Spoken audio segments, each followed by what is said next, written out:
Hey everybody, Brian Von VA here, representing MrRipper as per usual. Today we're going to be talking about those interesting or not so interesting little things called improvised weapons. It could be something like a chair leg, it could be something like a broom or a mop, or even a little stuffed animal that you decided to steal from an orphan child. Whatever it may be, DMs or players, let's talk about what are some of the most or least creative improvised weapons that you've seen. And yes, you the viewer, the listener, whoever you may be, leave a comment down below telling us about your most or least creative improvised weapon that you've seen.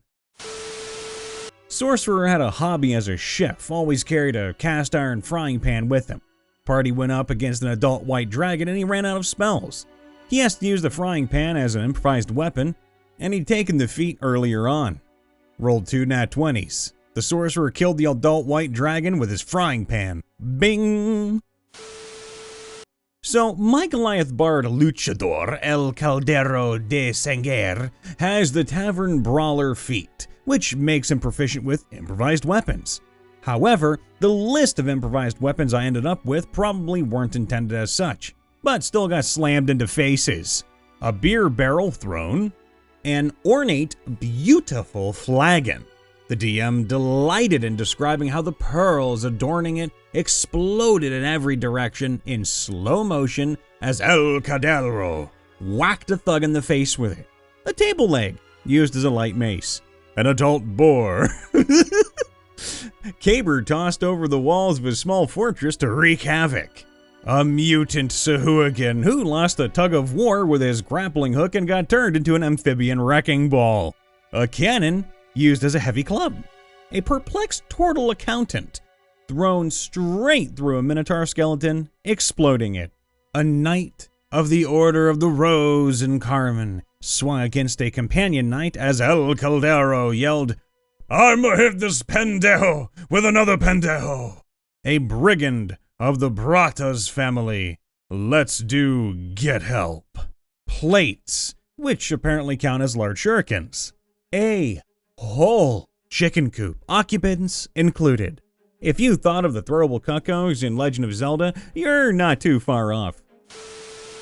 For me, personally, as a player, it's the time I was playing Galleon, and I threw a pie tin and killed a skeleton with it.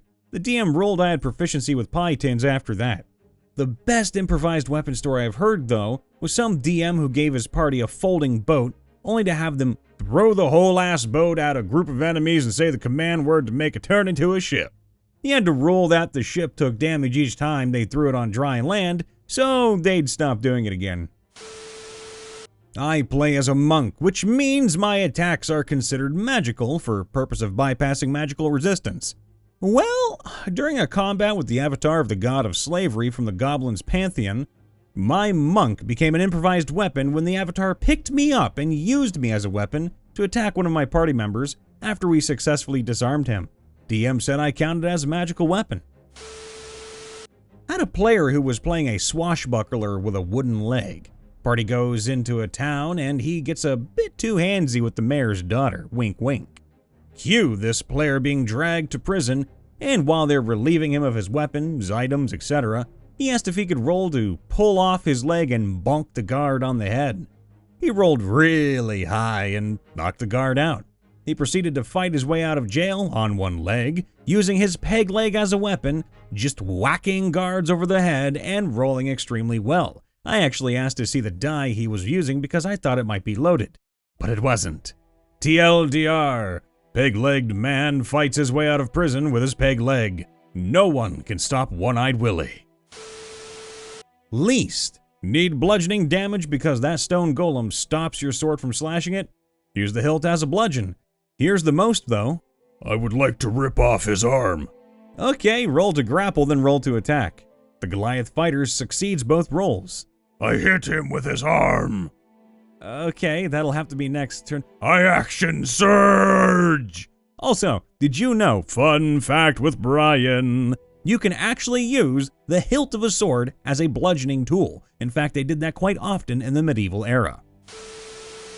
I had a player use a roper's eyeball as an improved weapon. They threw it like the bowler in Mystery Men and rolled near max damage on another roper.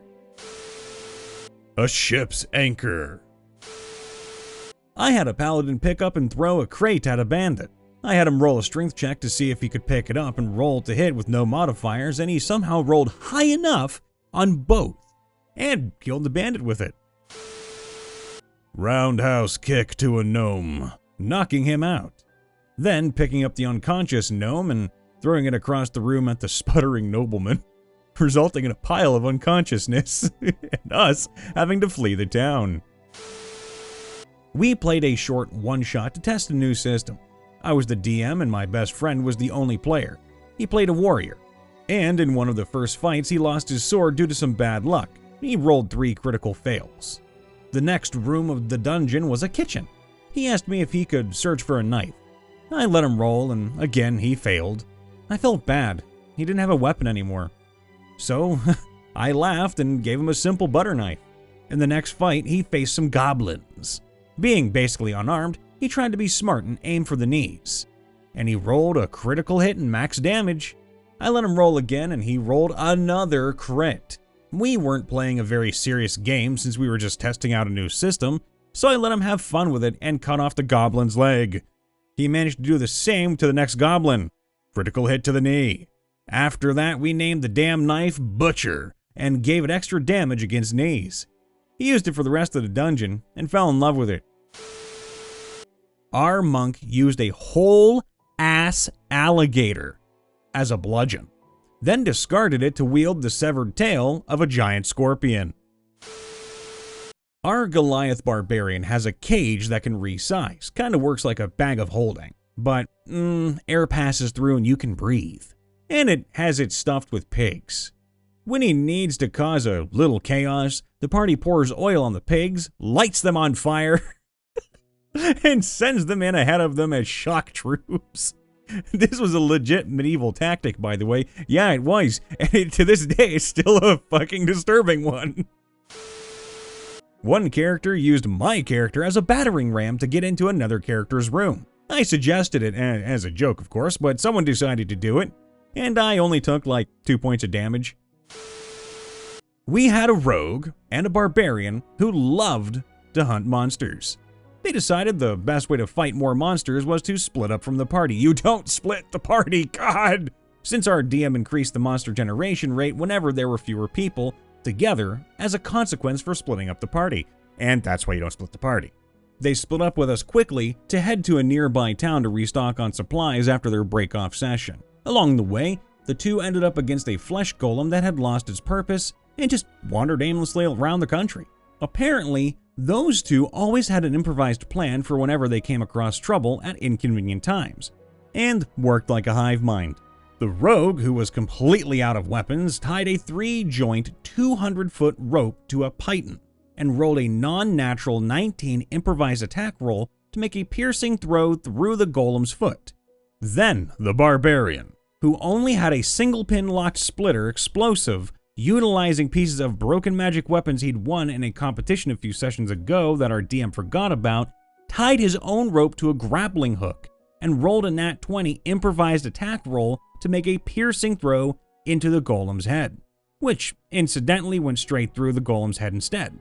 The rogue led the rope around the golem's legs, then tied the rope to a tree. The barbarian made a strength check of 23 with advantage because of the rogue's trip rope, and used his own rope to topple the golem. He then tore a hole in the golem's back, jammed the explosive into the golem, pulled the pin, and stood back to watch as the golem exploded in gory glory. He earned the nickname of Monster Detonator. Also, you get the same effect if you take a sledgehammer to a can of SpaghettiOs. A Loxodon paladin with a fondness for using dead horses as ranged weapons. One of our players, a dwarf, knocked out an ASMR by hitting them with an elf. I was the elf. A level 20 PC who was basically an avatar of Bahamut living a peaceful life in a friendly French baker. Her weapon of choice? A stale baguette. One of my friends is playing a Goliath that fights with what is basically a giant badminton racket. This is the tale of Cold Cock Tim. My half-orc warlock cast Armor of Agathis on himself and used his third leg to kill an NPC to obtain clothes after literally having the clothes stolen off his back. The whole table was laughing for 10 minutes after this worked. Oh, that hurt my insides. Cows. We had to pull up alongside a ship that seemed to have been left adrift. After some investigation, we learned that the whole ship was a giant mimic, and most of the things on that ship were regular-sized mimics. As the captain, my druid was already on the deck of the mimic ship, having exited the captain's quarters. As my crew rushed out from below deck with barrels, trunks, and cannonballs running, chasing them, I used Summon Beast to summon 6 cows. As an attempt to get the mimics' attention, I summoned them to be 20 feet above the mimics to drop on them. All 6 cows did max damage. Here's an exact quote. I guess they take 1d10 cow damage. Rolls max damage. Thunder. Thunder. I cannot emphasize this enough. You just killed a mimic with a cow. Not only 1 mimic, you killed 2 mimics. No, 3 mimics with cow damage. I guess you could say he moved a lot of sheets that day. Telekinetic Ring plus Barbarian. Wonderfully fun way to wield the body of your dead barbarian against those pesky cave crawlers. Everyone, Brian Von VA here, back at it again with tears in my eyes because some of these stories broke my soul. If you have a story to share about your most or least creative improvised weapon, please do so in the comments down below or on our subreddit r/MrRipper. In the meantime, please leave a like, subscribe, and ring that bell so you, yes you, the listener, viewer, whoever you may be, can get notified when we post a new video or a short or possibly go live. And of course, if you want to say hi to me, Brian Von VA, you can come do so on my Twitch over on Brian Von VA at Twitch, or just brianvonva.com. It's in the description below. Come say hi, don't you know? And of course, I try to end things on a positive note. As of this recording, autumn is finally coming. The heat is dying for most of us, and the promise, the sweet promise of October weather is on the horizon. We have Halloween, the smell, the beautiful smell of fall leaves, the beautiful aromas of donuts, freshly baked with apple cider, coming into our lives. Festivals, carnivals, fairs galore. I hope all of you are happy and healthy, and that you think very long and very hard of the last time when you were a child and you enjoyed the Halloween spirit. Bring it on back, because it'll never die. I love you all. Be safe, be happy, and we'll see you next time.